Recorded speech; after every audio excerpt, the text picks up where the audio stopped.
O qədər Nəriman Axundzadənin üstünə düşüb tənqid elədilər ki, futbolçunun bəxti açıldı. O artıq Amerika vizasını almağa çalışır. Çünki məşhur MLS liqasının nümayəndələri onun üçün Qarabağa 1,2 milyon dollar ödəməyə hazırdılar. Və futbolçu özü də getmək istəyir. Qarabağ klubu da onu buraxır.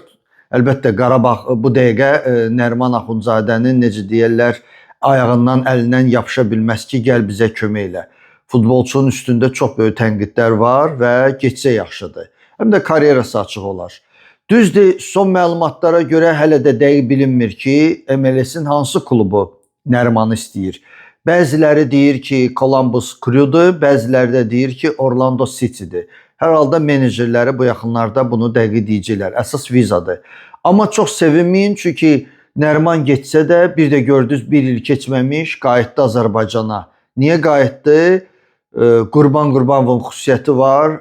Klubdan gedənləri bir də görürsən bir il keçməmiş təzədən kluba qaytarırlar. Əsas o deyil. Əsas odur ki, görək Nərimanla Messinin görüşü necə olacaq.